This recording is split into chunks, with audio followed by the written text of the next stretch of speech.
normal আৰু formalities কাৰণে মাতিছে পডকাষ্ট কৰিছিলোঁ সেইটো ৰিলেটেড কথা সুধিছে আৰু কৈছোঁ সেয়া নৰ্মেল এনেই পডকাষ্ট প্ৰসংগত আপোনাক কি সুধিছেনো তেওঁলোকে এই নৰ্মেলি কথা সুধিছে কেতিয়া কৰিছিলে কিমান দীঘল আছিলে পডকাষ্টটো আৰু মানে ফিনেন্সিয়েল কথা কিবা কৈছিলে নেকি সেইবিলাকে সুধিছে নৰ্মেলি আৰু চুমি বাই মানে কিবা কৈছিলে নেকি তেনেকুৱা ধৰণৰ কথা সেইবিলাকে নৰ্মেলি সুধিছে আৰু মানে কি কি কথা পাতিছিলোঁ আগত বা পাছত ইণ্টাৰভিউ সেইবিলাকে নৰ্মেলি ইয়াত এতিয়া কোনে সুধিলে আপোনালোকক ভিতৰত মেম এগৰাকী আছিলে আচ্ছা এই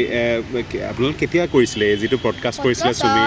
10 মাহমান হৈছে 10 মাহৰ আগত বিয়াৰ আগত কৰিছিলোঁ বিশালৰ নাই কৰা যোগাযোগ আপোনালোকে কৰিছিলে নে চুমিয়ে কৰিছিলে আপোনালোকৰ মই যোগাযোগ কৰিছিলোঁ বহুত আগৰ পৰাই তেখেতৰ লগত যোগাযোগ কৰিছিলোঁ মানে পডকাষ্ট কৰিম বুলি কৈ আছিলোঁ যিহেতু তেওঁ কালচাৰেলি বহুত এক্টিভ নাচে সেইটো বেচিছত মাতিছিলোঁ আৰু তেওঁ আহিছিলে যেতিয়া ৰাঘৱপুৰ চিনেমা চলি আছিলে সেইটো সময়তে আহিছিলে পডকাষ্টৰ প্ৰসংগটো আপোনালোকক সুধিছেনে পডকাষ্টটো কেনেকৈ প্ৰক্ৰিয়াৰে কি প্ৰক্ৰিয়াৰে হয় আপোনালোকে সুধিছে সেইখিনি সুধিছে কি সুধিছে তাতে নৰ্মেলি পডকাষ্ট কেতিয়া কৰিছিলে আৰু চেনেলটো কেতিয়া ষ্টাৰ্ট কৰিছে সেইবিলাক সুধিছে নৰ্মেল কথা আৰু বেলেগ একো নাই সোধা পোছা কৰিছে ফিনেন্সিয়েল বিষয়টো কি সুধিছে মানে কৈছিলে নেকি পডকাষ্টটো তেনেকুৱা আমাৰ